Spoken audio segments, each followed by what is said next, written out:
next speaker is Dr. Suresh Itapu. This will be a recorded presentation from him, and he will be giving an overview of soybean processing and soya food business opportunity with soy ingredients. So to introduce Dr. Suresh, he is a technical representative of USSEC and has a PhD in food science and technology from GB Pant University of Agriculture and Technology, Pantnagar, India. Dr. Itapu started Nutritech Consulting Services and started working on food fortification, development of convenience foods, dry blended nutritional and health supplements. Currently he is consulting for USSEC to promote soy foods in South Asia. So let us take a view of Dr. Suresh on overview of soybean processing and soy food business opportunity with soy ingredients. Greetings, and hope you have you're having a good program so far. Now I would like to briefly discuss about the overview of soybean processing and soy food business opportunities with some of the ingredients we do from the processing.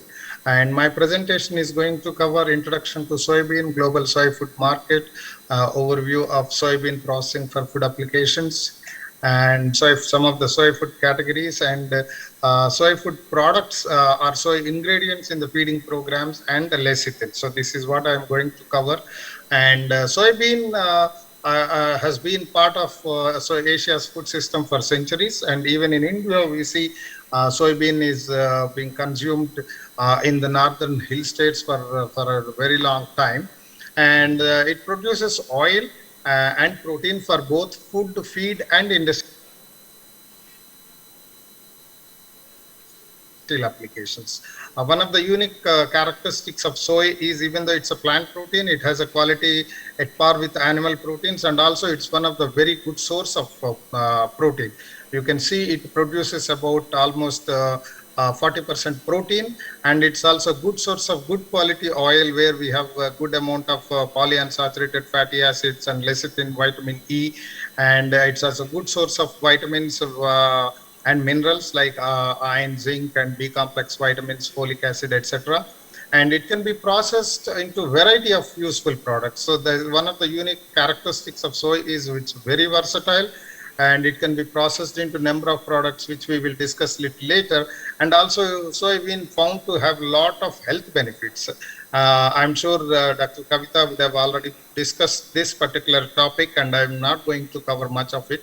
And as far as the global soy food market is concerned, it constitutes about 8% of the total soy which is produced, almost 350 million tons. And it doesn't include oil.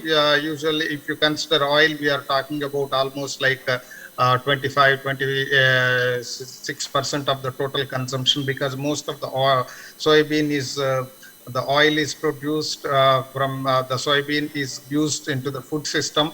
And as far as the soy foods are concerned, it is estimated that about 27 million metric tons soybean equivalent is being consumed as food, and out of which 22 million metric tons is just soybean, whole beans are consumed, and about 5 million metric tons is consumed in the form of protein ingredients.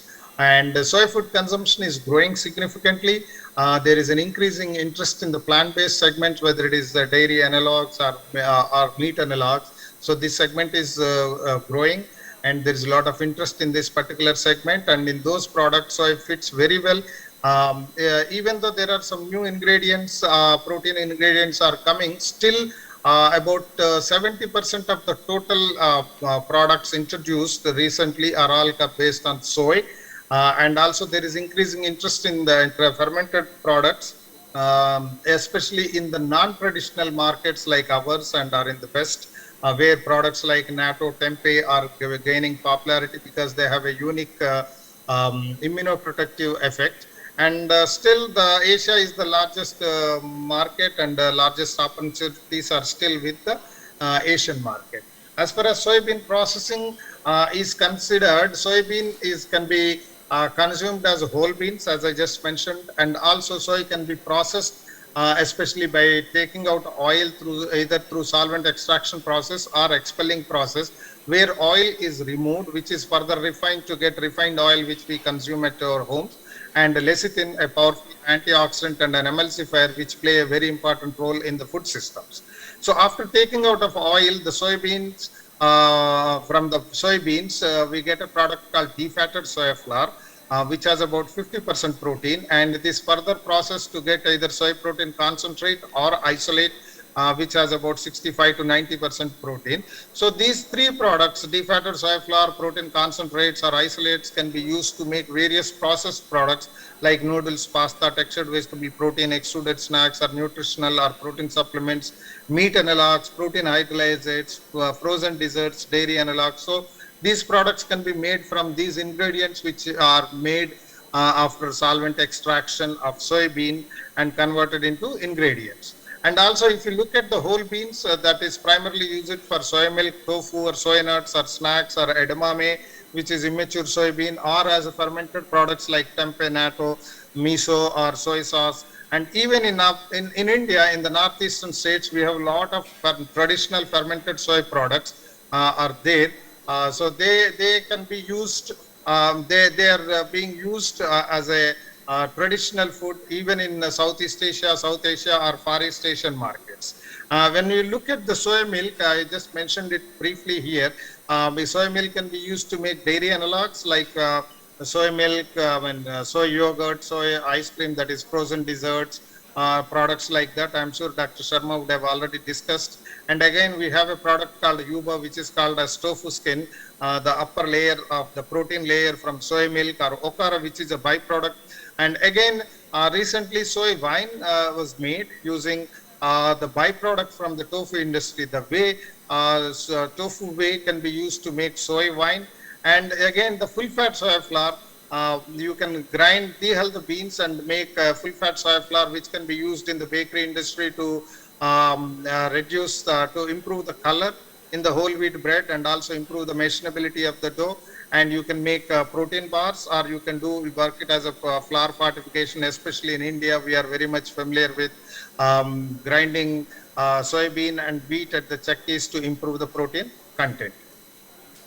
As far as soy ingredients, as I mentioned a little while ago, products like full fat flakes or high PDA soy flour, soy protein concentrates, isolates, lecithin are being used both as a functional ingredients in the food system and also nutraceutical ingredients because of its various health benefits associated with soy protein or isoflavones. There are some new generation ingredients like modified soy ingredients, where you modify the protein or through enzyme hydrolysis or partial enzyme treatment, so that you will get further functionality. One very good example is in the bread. When you are making gluten-free bread, it is very challenging to make a gluten-free bread because it needs a characteristic networking which is formed during the dough development process. So when you actually treat enzyme soy protein with enzymes, that will provide a glutenaceous structure, so which will help us in replacing the gluten in the bread. Some of the soy food categories I would like to mention here are soy milk and tofu. I am not going to discuss that much. A textured vegetable protein or textured soy protein, or what we call nuggets, granules, or soy buddy, or which can be further converted into meat analogs, soy nuts, which can be converted as snacks, as well as peanut butter alternate like soy nut butter, or roasted soy nuts as coffee, soy coffee. So these are some of the products we can make from soy nuts. And there are processed foods, whether it is in the bakery industry or food processing sector, where because of the functionality, we can provide certain benefits to these products. In the noodles, so you can add as low as 5% soy flour, and we can actually reduce the oil absorption in the ready to cook or instant noodles. And in the meat, whether it is in the meat analogs or in the processed meat, soy protein can help us in improving the product characteristics because of the functionality. Again, in fruit juices, we can use soy protein to boost the protein content in the juice, where that is one particular opportunity. We can have a benefit of grow both juice as well as fruit and as well as protein. And products like lentil analog, high protein, low glycemic rice as a diabetic rice, and high protein snacks, some of the products. The soy protein is a very good quality, and it's a complete protein. So this can be used as a nutrition supplement or a supplementary nutrition products or in the feeding programs to get the enough protein and also good quality protein. Protein bars is another segment where the protein ingredients like soy protein isolate or even full fat soya flour can help us in improving the protein content in the bars, which is again a very good segment. Another opportunity, if any entrepreneur is looking at as dry blended beverages, which is one of the very big segment for soy protein in the Indian market, where you can produce general nutrition supplements or health supplements or disease specific nutrition supplements, or even in the sports nutrition products where we can add a combination of whey protein and soy protein can give more benefits and also reduce the cost. In breakfast cereals is another segment in extruded breakfast cereals where we can add some protein during before extrusion, or something like porridge where you can use you can make instant porridge by using extrusion technology where you can add soy flour to the wheat flour and make a porridge which is instant and also a protein boosting. As far as textured soy protein is concerned, it is one of the most widely accepted product in the world. Also, of course, in India, even though in India, so this is the largest product than soy milk and tofu, but in the international markets, if you look at soy milk, tofu are the bigger products than textured vegetable protein. But in India, we consume almost 600,000 tons of soy nuggets or granules or soy buddy, which is nothing but textured soy protein, and about maybe 70,000 tons of soybean goes as a raw material for soy milk and tofu. So this can be used to either to make a meat analog or as a meat extender because of the unique characteristic functionality of soy protein. So this can find this opportunity in the meat applications where it will hold the water better, it will hold the oil better, so that it will maintain the characteristics or the quality of the processed meat like sausages or patties or these processed meat products during their lifetime. Especially these are the frozen products. As we proceed, there will be loss of water. Water will be oozing out of these products. That can be reduced by using soy protein ingredients, and also it helps because it is very economical compared to meat protein. So this will reduce the cost to the meat processor and improve the characteristic quality and also eating characteristics of the processed meat products. And frozen and shelf-stable meat analogs is one segment which is growing in the last 3-4 years or so. That is again this mostly the textured soy protein is used in these products. So these are some of the ingredients and some of the products made out of soy and soy protein ingredients in India and across the world. Protein supplements, as I mentioned earlier, this is one of the very big segments in the dry blended form. Where this is being used, soy protein isolate is mainly used as a protein source. For this, to get the nutritional benefits as well as nutraceutical benefits, because as you heard from Dr. Reddy a little while ago, this because of the health benefits associated with soy protein, so you can produce disease-specific nutritional supplements where it can help in managing certain diseases like heart disease, diabetes, or bone health, or reducing cancer incidence. So these kind of disease-specific nutrition supplements are in the sports performance nutrition products, where either with whey or just the soy flour can also improve the performance of the sports personnel, and also it is very economical. And also in the child nutrition product, way back in 2000, early 2000, we have done a huge study on effect of soy protein on alleviating malnutrition, and found out that for child nutrition products, soy can play a very important role, and which will help in their improving their nutritional status as well as improving their hemoglobin level and improving their anthropometric attributes.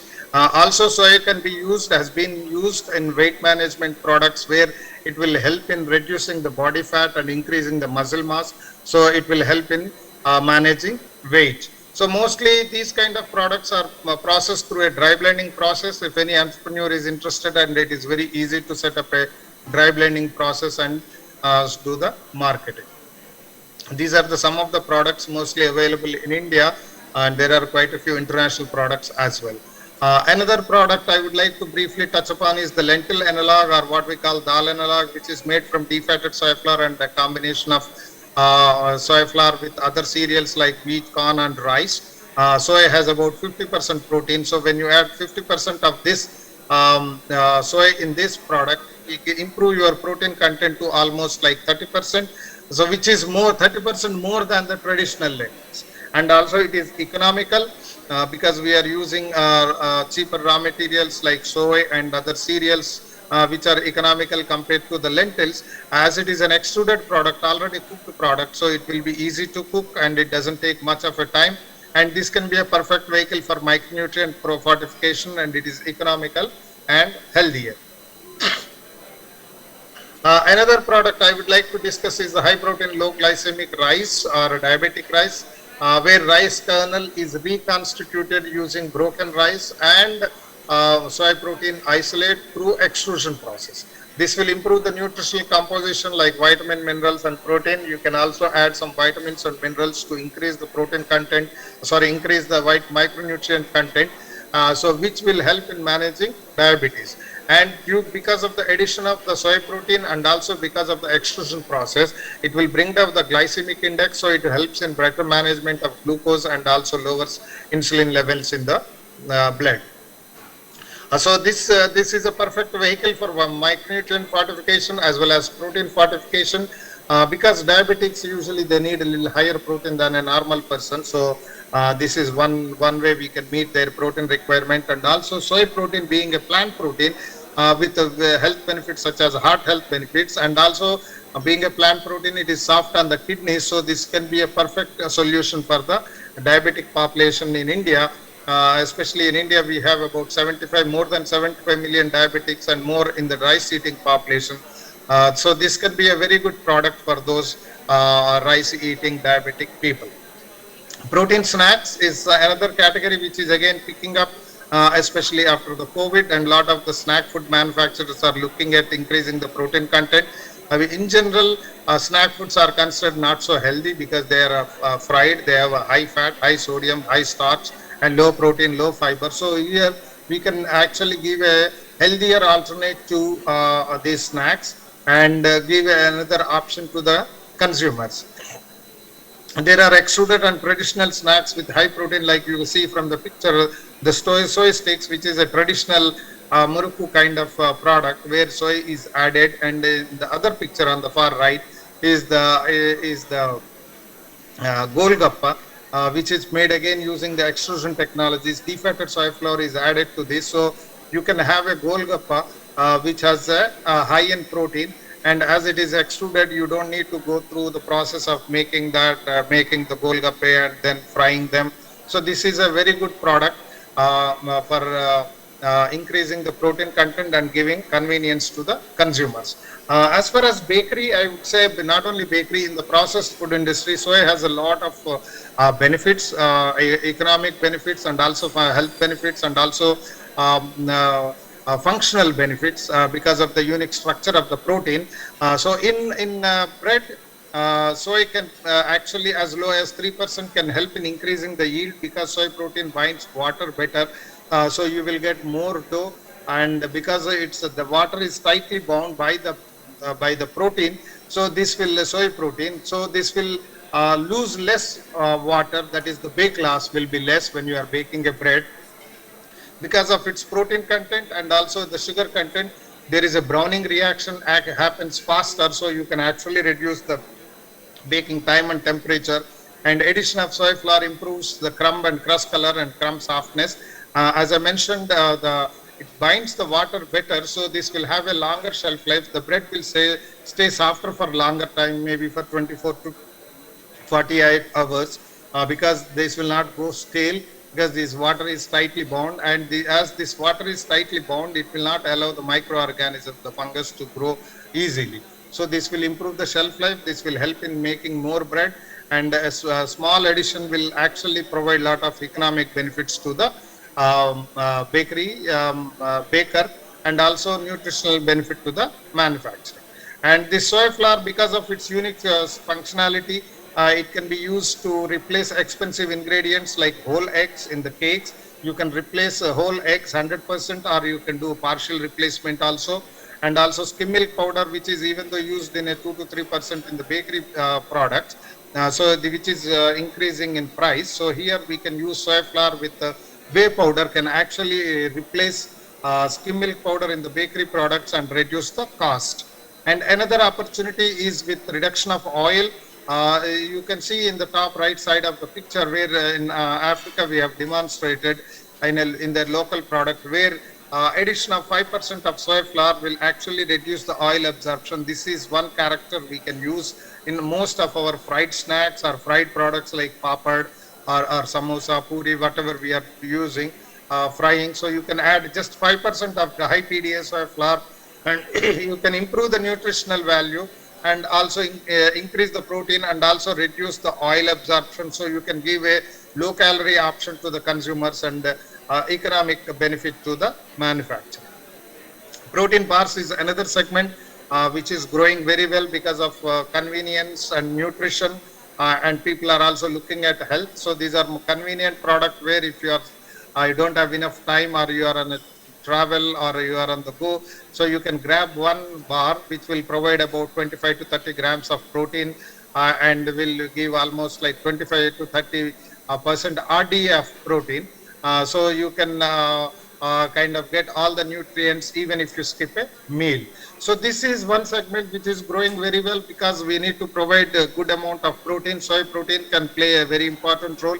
Also the full fat soy flour can also be used to make bars added with vitamins and minerals. So it can be a complete meal replacement, and which segment is growing very well in India as well as in the international market. Another important ingredient from soy processing is the lecithin, which is a mixture of phospholipids obtained from soybean oil. This is a highly functional ingredient with lot of functions in the processing food processing system, whereas works as emulsifier, as an instantizzer, releasing agent, improving sheeting and reducing fat separation, improving mixing of ingredients. And so these are some of the functionalities, functional benefits of lecithin in the food system. And also, so lecithin is found to have a lot of health benefits, like heart health benefit, anti-cancer benefits, and improving the brain or memory. So these are some of the benefits associated with that. So we can use this as a healthy as well as a functional ingredients in food system, which is available in the form of liquid or granular, or in egg replacement, what we studied, what we discussed a little while ago, where adding lecithin to soy flour, like a defatted soy flour, will actually replace the eggs in the bakery products. Soy products in feeding program is another area. I'm sure there are a lot of people who are associated with feeding program in the audience. So this soy products find very good opportunity in the feeding programs. Like in India, we have two very big feeding programs like ICDS and midday meal program, where 90 million children of 6 months to 6 years and pregnant women, lactating mothers are provided with supplementary nutrition through ICDS program, and about 100 million school going children are provided with midday meal, which run on a very tight budget. So here soy protein, because of its density, because of its quality, it can fit very well into these programs, and also cost is low, and also availability is very good. As I mentioned in the beginning, that the world produces about 350 million tons of soybeans. 40% of that is almost like 125-30 million metric tons of protein is available for mankind. So this can be a very good product in the feeding programs. Some of the products of interest in feeding programs are soy flour, textured soy protein, lentil and log, soy milk, tofu, soy nuts, soy protein concentrate and isolates, etc. Already in the global markets, of course, India is have been using soy in the feeding programs for a very long time. There are other African, South American countries or Southeast Asian countries in China and Japan are already using soy in their feeding programs. So in summary, soy is one of the most versatile food crop, and soy food consumption is growing significantly. Growing health consciousness and changing lifestyles are driving these markets, and there are new and innovative products which offer more potential. Products like lentil analog, high protein reconstitute rice have a great potential in India, and functional and economic benefits of soy protein can find a lot of opportunity in processed food industry. So this is in brief about soy processing and ingredients into the food system. Thank you very much for your patience here. Thank you to Dr. Suresh.